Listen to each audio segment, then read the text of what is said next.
जगत कल्याणी है। ये सर्वज्ञ शासन नमो सुशासन जयवंतो जयवंतो वितराग श्रवण संस्कृति। भगवान अरहंत परमेश्वर तीर्थंकर दिनेश्वर देव ने जगती के प्राणी मात पर छायिक अभयदान देकर के महान अनुकंपा की है। स्वात्मानंद में लीन आत्मा, सुसमरसी भाव में लीन आत्मा, जगत विकल्प शून्य आत्मा, फिर भी जगत को उपदेश देने का जो श्रेय प्राप्त है, विश्व में कोई हितोपदेशी नाम का पुरुष है, उसका नाम सर्वज्ञ तीर्थंकर है। और सबसे बड़ी बात यह कि उन्होंने जिस अवस्था को प्राप्त किया है, उस अवस्था की प्राप्ति का उपाय जगत को बताया है। क्रोध कषाय और मान कषाय, इन दो कषाय के साथ कोई गहरी कषाय है, उसका नाम माया है। उस सबको जन्म दिलाने वाली कोई कषाय है, उसका नाम लोभ है। लोभ के कारण व्यक्ति मान भी कर लेता है, माया भी कर लेता है, क्रोध भी कर लेता है, और लोभ कषाय की प्रचंडता का परिणाम है व्यक्ति न अपने कुल का ध्यान रखता है, न धर्म का ध्यान रखता है, न पिता माता के सदाचार का, वंश की परंपरा का ध्यान रखता है। धन इतना महत्वपूर्ण नहीं है जिसके के माध्यम से हमारी संतति के संस्कार का लोप हो जाए। यदि दान देने के लिए तुम्हारे पास पैसा ना हो तो मित्र अनुमोदना कर लेना। दान देने के लिए पैसा ना हो तो ज्ञानियों नमोकार मंत्र पढ़ के आराधना कर लेना। परंतु दान देने के राग में किसी व्यक्ति की जेब को काट के ला करके दान देने का विचार मत करना। धर्म के लिए दान दे रहे ना, धर्म के लिए दान दे रहे ना, तो धर्म नाश करना दान कैसा है? जेब से निकाल के देना दान है कि जेब से निकाल के देना दान है? आप समझो मैं क्या बोल रहा हूं? जेब से निकाल के देना दान है कि जेब से निकाल के देना दान है? पहले दूसरे के जेब से निकाला, फिर अपनी जेब से निकाल के दान दिया। मेरे मित्र, तुम्हारी जेब में संपत्ति कमी रखी, उसको निकाल के देना दान है, दूसरे की जेब को निकाल के देना दान नहीं है। दिनेश भैया आए, ओ भाई कासलीवाल जी जरा डिब्बी खोलना। बोले क्यों? बोले भगवान के दर्शन करना ना। और मित्र, दूसरे की डिब्बी के चावल लेकर के अरहंत देव के चरणों में आप पुण्य चढ़ा रहे हो। ये द्रव्य तो दूसरे का है, तुम्हारा थोड़ी है। आपकी लोभ कषाय का त्याग कहां हुआ? इसलिए धर्म की परिभाषा पहले समझना चाहिए, फिर धर्म करने के लिए आगे बढ़ना चाहिए। कभी कभी लोग धर्म करने की जिद में धर्म की परिभाषा ना समझ करके अधर्म प्रारंभ कर देते। जैसे कि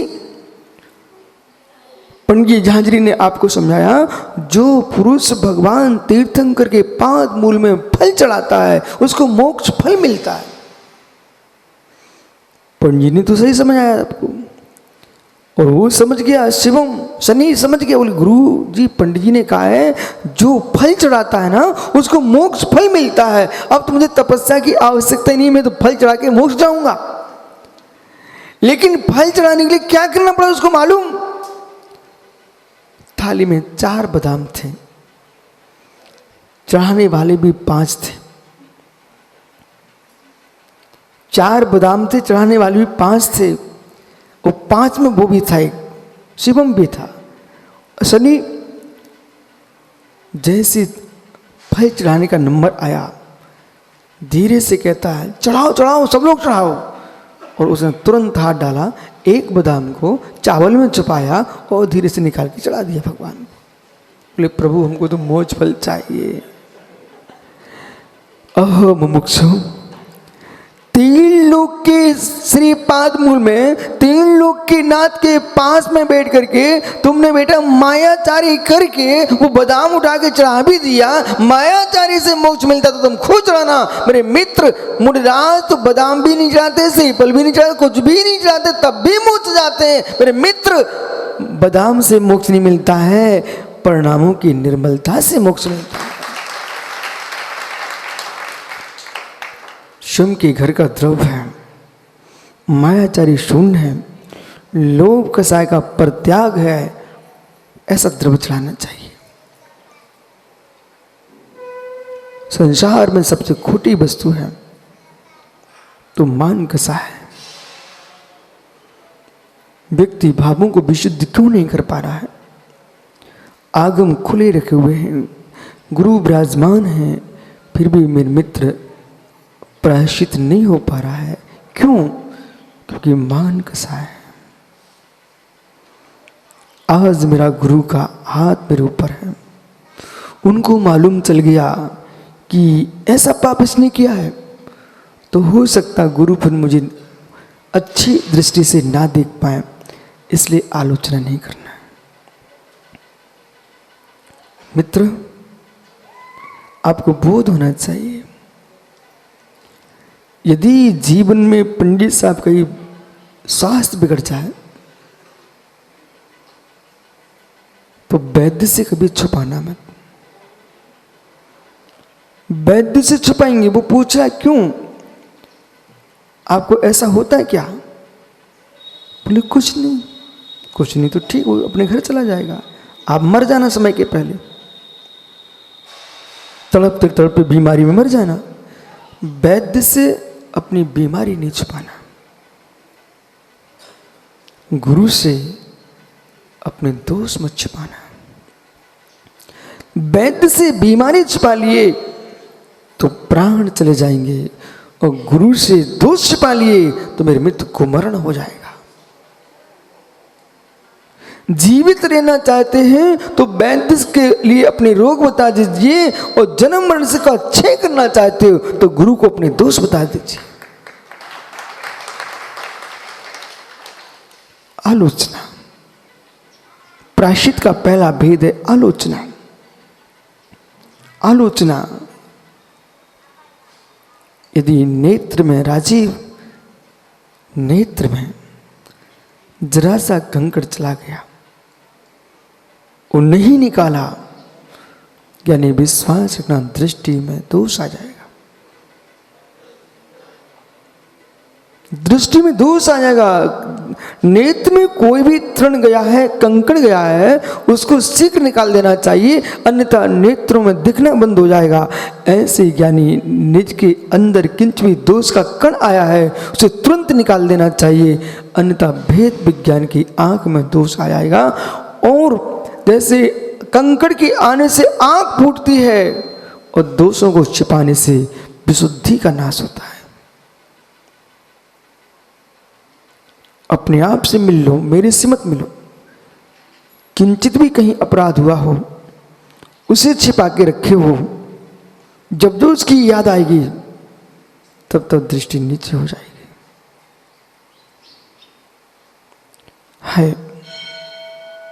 हाय लोग मुझे मानते ऐसा है, पर ऐसा हूं नहीं। लोगों की मानने से महान नहीं बनूंगा, अपराध शून्य होने से महान बनूंगा। लोगों की प्रशंसा से। पंडित झांझरे जी जब जिनालय की नींव भरवाते आप, तो कागज की पीली पन्नी लिपटा करके सोने की ईंट के नाम से भिजवाते हो। पीली पन्नी लपेट दी सोने की ईंट हो जाती है, और सफेद पन्नी लपेट दी तो चांदी की ईंट हो जाती है। और खरीदने वाले खरीदते हुए और रखवाने वाले रखते हुए चलता है संसार में। लेकिन तब भी आपको बोध होता कि नहीं होता है कि ये ईंट तो मिट्टी की है, ये तो हम उपचार कर रहे हैं, सोने की पन्नी लपेट करके यूं कह रहे हैं कि सोने की ईंट है, लेकिन आपको विश्वास है कि नहीं ईंट किसकी है? बोलो क्या नहीं हो? ईंट तो बालू की है, सीमेंट की हो सकती है, मिट्टी की हो सकती है, ईंट तो ईंट ही है। लेकिन माइक पर क्या बोला जा रहा है? सोने की ईंट। और सोने की ईंट इतनी सस्ती, 200 2 किलो 3 किलो 2.5 किलो 5 किलो की ईंटें और 500 रुपए में बेच रही हैं। वो चांदी की ईंट 200 रुपए में बेच रही है। कितनी सस्ती बेटा, तू खरीद लेना इनसे, पंडित जी से। लेकिन जैसी पन्नी हटाओगी तो सोने की चैन नहीं बनेगी, वो मिट्टी ही निकलेगी। ऐसे ज्ञानियों, जैसे कि पन्नी लिपटी ईंट सोने की बिच तो सकती है नाम से, पर सोने की हो नहीं सकती है। ऐसे कोई पुरुष बेटा शनि अशुभ करके आया है, खोटे से खोटे पाप करके आया है, फिर भी पूर्व पुण्य की वजह से धर्मात्मा की संज्ञा को प्राप्त हो रहा है। पर ज्ञानी दुनिया तुमको कह सकती है धर्मात्मा धर्मात्मा धर्मात्मा, ये ईंट पर पन्नी लिपटी हुई है, पर तुमको स्वयं मालूम है कि नहीं मैं सोने की हूं कि मेरे मित्र पन्नी की हूं।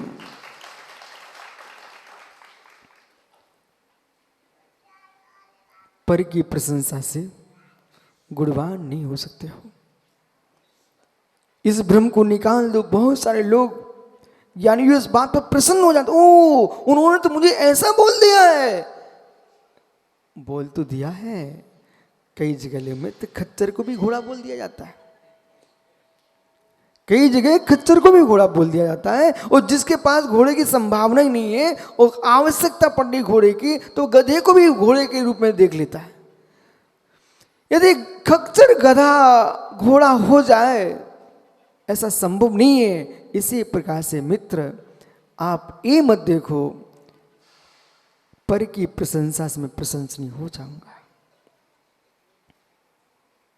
पर की प्रशंसा से प्रशंसनीय होना संभव नहीं है। आपके अंदर गुण हैं तो प्रशंसनीय हो। और मेरे मित्र, गुण होने पर भी कोई तुम्हारी निंदा करता है तब भी दुखी मत होना, तुम निंदनीय नहीं हो, वो उसकी ईर्षा है। मैं तो जो हूं सो,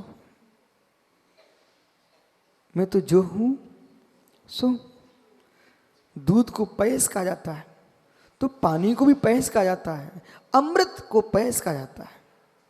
दूध भी पयस है, अमृत भी पयस है, और मित्र पानी भी पयस है।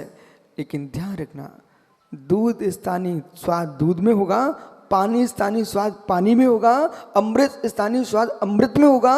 यदि माना कि कोई व्यक्ति दूध के स्थान पर अमृत का अर्थ निकाले, अमृत के स्थान पर पानी का अर्थ निकाले, ये अर्थ तुम्हारी बुद्धि का विषय हो सकता है लेकिन स्वाद का विषय नहीं है। तर्क का बोध होना चाहिए। लड्डू भैया, मित्र, लड्डू तुम्हारा नाम है न कि मिठास है। लड्डू भैया एक संज्ञा दी है। लड्डू, एक व्यक्ति का नाम पन्ना में था, एक बालक का नाम काजू, और दूसरे भाई का नाम था किशमिश। अब माना कि किसी मां को लड्डू बनाना हो तो उसको बनाने की जरूरत नहीं। बोले क्यों? अशोकनगर का लड्डू और पन्ना के काजू किशमिश, आ गया स्वाद। यानी लड्डू संज्ञा है भाई की, काजू किशमिश संज्ञा है भाई की। आपकी औरंगाबाद में एक काजू भैया है, याद है आपको? मुझे याद रहता है। तो मित्र, कोई कहता काजू को बुलाओ, मित्र काजू को बुलाओ, इसका मतलब ये मत समझना कि इसको खीर में डालना है। वो व्यक्ति का नाम है, उसे कोई आवश्यक, ऐसा समझ लीजिए। ऐसे यदि आपको किसी ने कह दिया ओ तो भगवान महावीर है, मित्र तुम त्रिशला के लाल महावीर नहीं हो, तुम तो वर्तमान कोई माता पिता के बेटे ही हो। लेकिन महावीर जैसी प्रशंसा सुनकर के मत भूलना, महावीर जैसे काम करने की इच्छा रखना।